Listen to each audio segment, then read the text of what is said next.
Teenage boys who believe that they are female are able to share showers, changing rooms and toilets with girls on girl guiding camping trips, the Mail on Sunday can reveal.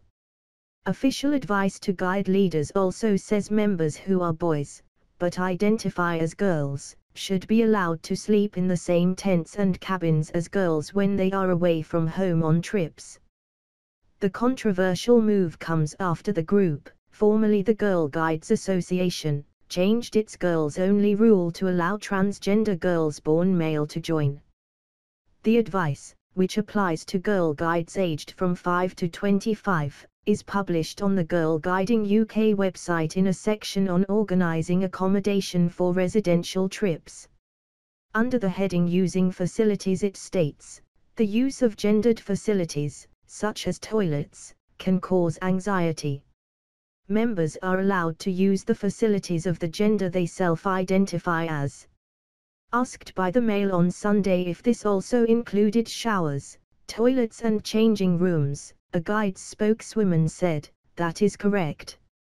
Controversially, parents of guides as young as 5 would not automatically be told if their daughter was sharing facilities with a boy who thinks that they are the wrong gender.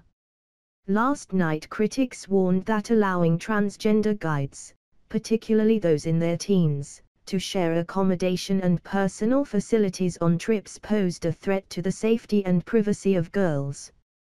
David Davies, Conservative MP for Monmouth in South Wales, said, "If transgender girls who are physically male are going to be sharing facilities, it's going to make some girls threatened and uncomfortable, and the guides shouldn't be doing that." Left-wing feminist campaigner Julie Bindel added, "This is not a moral panic. The concern that I and many feminists have about boys invading bedrooms, tents and showers, is that disproportionately the victims of sexual violence are girls and women, and overwhelmingly, the perpetrators are boys and men. This signifies the end to girl-only space and the safety of girls in single-sex organizations." It was revealed in January that boys who identified as girls were allowed to join the guides for the first time. The guidance on arranging trips away was then updated to allow transgender girls, born boys, to share accommodation with other young members if they wish and use the same facilities. At the same time, guide leaders were discouraged from telling parents their daughters would be sharing facilities with transgender girls, being advised that it is good practice not to inform other people that a young person is transgender unless the individual concerned gives permission to do so. These new rules marked a major departure from the Girl Guides' origins, set up 107 years ago as a female-only organization. Last year, girls who responded to a survey run by Girl Guiding stressed how important it was to have a girl-only safe space. But under its overhauled regime, the advice to guide leaders is that girl-only spaces should now be open to transgender members. The group's gender guidelines state, "Girl is based on gender identity."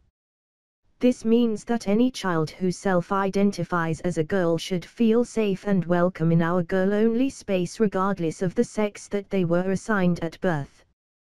The guides say they are not currently recording the number of transgender members who have joined to date.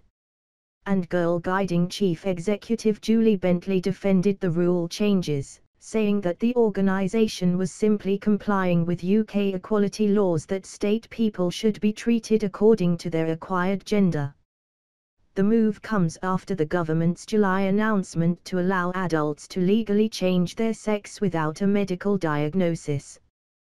The plan is for an update to the law, to allow those who want to change gender to do so without having to go through the current protracted process.